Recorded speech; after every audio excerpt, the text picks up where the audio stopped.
Ouvrons cette édition avec la lutte contre la violence basée sur le genre. Le mouvement Body Right pour la lutte contre les violences en ligne à l'encontre des femmes avait été récemment présenté aux ONG, blogueurs et aux acteurs de la société civile. Il se veut une initiative du Fonds des Nations Unies pour les populations. Son objectif, sensibiliser aux bonnes pratiques sur les plateformes web et stopper cette forme de violence basée sur le genre. Les explications de Walter Kofi et Tima Traoré. La lutte contre les violences basées sur le genre continue de battre son plein. Cette fois, le combat n'est pas contre les violences physiques, mais plutôt celles pratiquées via Internet. Le partage de vidéos intimes, les prises d'images sous la jupe, les commentaires à caractère sexuel sont tellement récurrents qu'ils deviennent de moins en moins choquants. Des formes de violence numérique qui ont interpellé le Fonds des Nations Unies pour la population, l'UNFPA, à réagir en initiant son projet Body Right.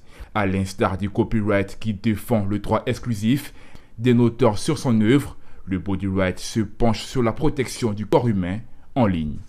Une conférence autour du concept a réuni experts et acteurs de la société civile qui, lors d'un panel, ont proposé des pistes de solutions pour mettre fin à la violence numérique.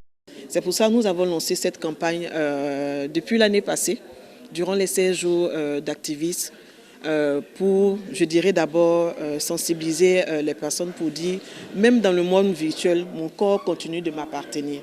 Parce que comme vous savez, dans la vie de tous les jours, dans le monde réel, j'ai le droit à l'intégrité physique, j'ai droit à mon image et ces mêmes droits-là continuent aussi sur les réseaux sociaux.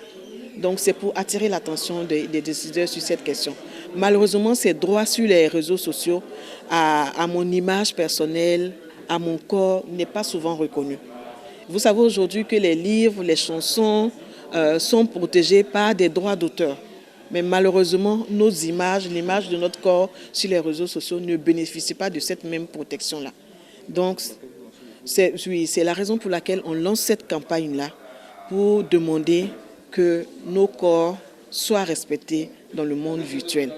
Qu'on ait aussi des droits sur les images, sur tout ce que nous publions au niveau d'Internet. C'est pour ça que nous invitons tout le monde à signer la pétition qui a été lancée au cours de cette campagne-là.